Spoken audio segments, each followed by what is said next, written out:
مصطفیٰ شمس الحسن Washington angle کے ساتھ. میں انور اقبال.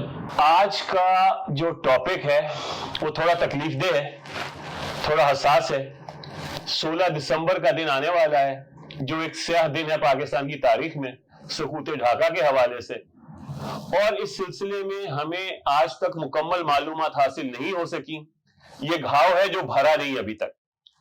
تو انور اقبال صاحب جو ہے وہ اس ساری ڈیولپمنٹس کو بہت قریب سے دیکھتے رہے ہیں اور بہت مطالعہ ہے ان کا اس موضوع کے اوپر. تو انور اقبال صاحب, یہ سقوط ڈھاکہ تک ہم کیسے پہنچے؟ آپ نے دیکھا کہ جب آپ نے تعارف کرایا تو میں انور اقبال سے زیادہ نہیں کہہ سکا. اس کی وجہ یہ ہے کہ ایک ایسا موضوع ہے جس میں نہ صرف ایک پاکستانی کی حیثیت سے انوالو ہوں بلکہ اس میں میری اپنی پرسنل انوالومنٹ بھی ہے وہاں عمر گزاری ڈھاکے میں, اور میرے خاندان کے لوگ متاثر ہوئے. میری ایک کزن تھیں جن کو فینی ایک جگہ ہے بنگلہ دیش میں, ان کو ان کے اپنے بال بچوں کے ساتھ زندہ جلا دیا گیا. تو جب بھی ذکر ہوتا ہے تو اس میں ذرا جذباتی ہو جاتا ہوں. اچھا, سب سے پہلی بات یہ میں واضح کر دوں کہ میں اس کے لیے بنگالیوں کو بلیم نہیں کرتا, گرچہ میرا مطلب ذاتی اور خاندانی نقصان ہوا, مگر جو حالات تھے اس میں اس کے علاوہ کچھ اور نہیں ہو سکتا تھا. صحیح. اب آپ نے جیسے کہا, بالکل صحیح کہا کہ جو کچھ 1971 میں ہوا وہ انجام تھا. وہ کہانی وہاں آ کے ختم ہو گئی, کہانی وہاں سے شروع نہیں ہوئی. کہانی کب شروع ہوئی؟ جی 47 میں نہیں, کہانی اس سے بہت پہلے شروع ہوئی تھی. ہم اس کو ذرا پکڑتے ہیں 1905 سے. 1905 میں 1905 میں کیا ہوا تھا؟ جی بتائیے. تقسیم بنگال. اچھا ٹھیک ہے, تقسیم بنگال کیوں ہوا تھا؟ تقسیم بنگال اس لیے ہوا تھا کہ کلکتہ دارالحکومت تھا, کلکتے کو ڈومینیٹ کرتے تھے.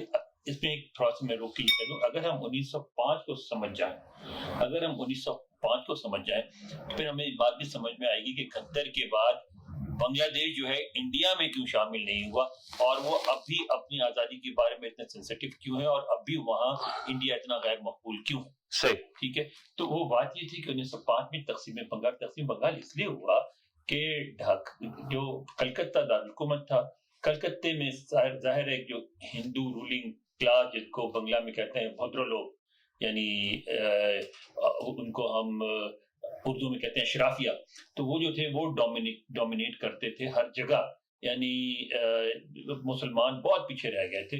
تو اس کی وجہ سے مسلمانوں کو ایک بات سمجھ میں آئی کہ اگر مشرقی بنگال جو اب موجودہ بنگلہ دیش ہے اس کو کاٹ کے الگ کر دیا جائے تو پھر ان کو ہندوؤں سے الگ ہو کے اپنے آپ کو پراسپر کرنے کا, آگے بڑھنے کا موقع ملے گا.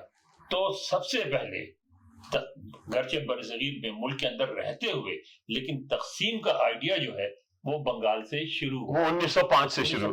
صحیح. اور اس کے خلاف ظاہر جو وہاں کی ہندو اشرافیہ تھی بنگال کی, انہوں نے پوری موومنٹ چلائی, اور اس موومنٹ کے نتیجے میں 1911 میں وہ تقسیم ختم ہو گئی اور دوبارہ بنگال کو ایک کر دیا گیا. اچھا. ٹھیک ہے, اب اس میں آپ یہ دیکھیں کہ اس دوران تقسیم بنگال کے خلاف ایک نظم لکھی گئی. اچھا. نظم تھی আমার সোনার বাংলা আমি তোমায় ভালোবাসি, کہ اے میرے سنہرے بنگال میں تم سے محبت کرتا ہوں. خوبصورت نظم ہے. چیرودین تمہارا کاش تمہار باتاش امار پرانے بجائے باشی کی چھایا کی مایا گو, کہ ہمیشہ ہمیش تمہاری یہ تمہارا آسمان تمہاری ہوائیں میری روح میں بسری بجاتی ہیں وغیرہ. پاک خوبصورت نظم ہے.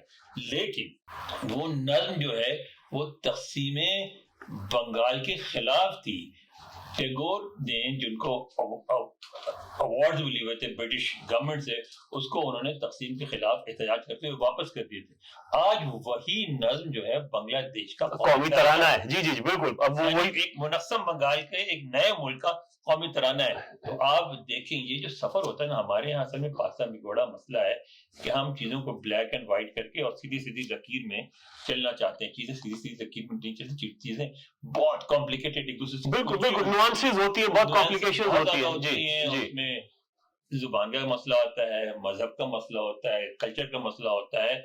اب میں 71 میں اور سارے واقعہ کے دوران، گرچہ میں ہائی اسکول میں پڑھتا تھا لیکن وہاں تھا میں، تو اس وقت میں ایک چیز دیکھتا تھا کہ اس وقت بڑی موومنٹ چلی تھی کہ بنگلہ دیش میں جو کہ بنگلہ زبان سے فارسی اور عربی کے الفاظ نکالو. اور آج جب میں کبھی بنگلہ دیش کا کوئی ٹی وی یا کوئی پروگرام دیکھتا ہوں تو اس میں وہ الفاظ بھی فارسی عربی کے آ گئے ہیں جو پہلے نہیں استعمال ہوتے تھے، مثلاً مناجات اور بہت ساری چیزیں ہیں. مطلب انہوں نے ریورٹ کیا back to their Muslim roots. Exactly. ایک تو ریورٹ کیا، دوسری یہ ہوا کہ بہت بڑی تعداد میں بنگالی باہر گئے مڈل ایسٹ میں، انہوں نے جاب کی، واپس ہے، عربی کے الفاظ یہ. تو اب جب انہوں نے دیکھا کہ وہ الفاظ آلریڈی، کیونکہ بنگال کے بارے میں ہمارے یہاں ایک اور تاثر کریٹ کیا گیا تھا 71 میں کہ اگر پاکستان ٹوٹ گیا تو بنگالی ہندو ہو جائے گا. نہیں ہو جائے گا یار. ہم سے زیادہ وہاں مسجدیں آباد ہوتی ہیں، نمازیں بھی پڑھی جاتی ہیں، روزے میں بہت اہتمام ہوتا ہے، بہت پاکستان سے بہت زیادہ اہتمام ہوتا ہے، تراویح میں بہت اہتمام ہوتا ہے، اور وہ کلچرلی بہت زیادہ اسٹرانگ ہے. میلاد شریف وہ وغیرہ آپ نے پاکستان میں نہیں دیکھا ہوگا کہ میلاد شریف کے موقع پہ بسیں بھر بھر کے لوگ جاتے ہیں شریک ہونے کے لیے. تو وہاں پھر وہ ہوا کہ وہ الفاظ جو کامن تھے، جو قرآن شریف میں پڑھتے تھے، اس کو ایزیلی اڈاپٹ کر لیا. تو یہ جو کمپلیکیشنز ہے نا، ہمارے جو ویسٹ پاکستان کے لوگ تھے سمجھ ہی نہیں سکے اس بات. لیکن انور صاحب یہ 1905 1911 پھر 1947 آ گیا، تو یہ سفر آگے کیسے چلا ہے؟ کس طرح سے ڈائریکشن ڈائیورجنس جو ہے وہ بڑھتی چلی گئی؟ 47 کے بارے میں ایک بار مجھے یاد ہے، ایک میں نے شیخ مجیب الرحمان کا انٹرویو پڑھا تھا، یہ پہ انہوں نے ایک بات کی تھی کہ بھائی میں کیوں پاکستان کے خلاف ہوں گا. میں دلی سے کلکتے تک ٹرین میں پاکستان کا جھنڈا لے کے میں نے سفر کیا تھا ان دنوں میں جب وہاں فسادات ہو رہے تھے. یہ سارے لوگ جو ہیں جو عوامی لیگ کے لوگ تھے، یہ مسلم لیگ کے تھے. بالکل بالکل. اور یہ سارے کے سارے تحریک پاکستان کے کارکن تھے. بالکل تھے. ہم نے کیا کیا؟ ہم یہ ایک چیز ہم نہیں سمجھ سکے. ہوا یہ کہ جو ویسٹ پاکستان تھا، جو ہمارا موجودہ پاکستان ہے، جو یو پی ہے، یہ جو ناردرن، یہ جو پنجاب ہے، یہ ناردرن جو انڈیا ہے، ان کے لوگوں میں مغلیہ سلطنت سے اور دلی سے جڑے رہنے کی ایک خواہش تھی. بالکل تھی. وہ لوگ مغلیہ سلطنت کی ریوائول کے خواہش مند تھے. بنگال میں ایسی کوئی خواہش نہیں تھی.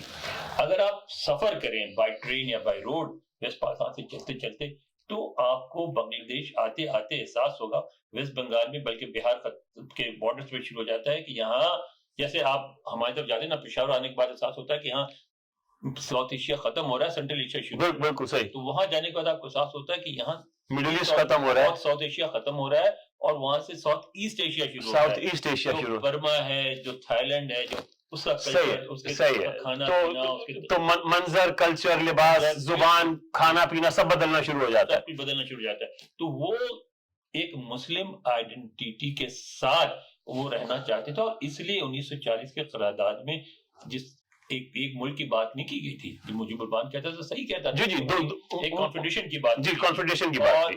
ٹھیک ہے، ہم جذباتی ہو گئے، مسلمان بھائی کر کے ہم اکٹھے ہو گئے، اور اس کے بعد بہت غلطیاں ہوئی. غلطیوں کے نتیجے میں پھر جو کچھ ہوا، آرمی ایکشن ہوا، اس پہ ہم پھر گفتگو کر لیں گے. لیکن یہ بات سمجھنے کی بہت ضرورت ہے کہ ہم بنگالیوں کی سینسٹیوٹیز کو، ان کی خواہشات کو نہیں سمجھ سکے، ان کی اپنی زبان سے محبت کو ہم نہیں سمجھ سکے، اور ہم یہ نہیں سمجھ سکے کہ آپ اگر ٹیگور جیسے پاورفل شاعر پہ پابندی لگا دیں کہ ریڈیو پاکستان پہ نہیں آ سکتا تو اس کا ریپرکشن ہوگا، جو کہ ہوا. انور صاحب یہ کافی سکوت ڈھاکہ جو ہے کوئی چھوٹی سی بات نہیں، چھوٹی سی کہانی نہیں ہے. تو اس سلسلے میں ہم 2-3 پروگرام کریں گے. تو پہلا یہ قسط سمجھ لیں یہ آج ہم ختم کر رہے ہیں.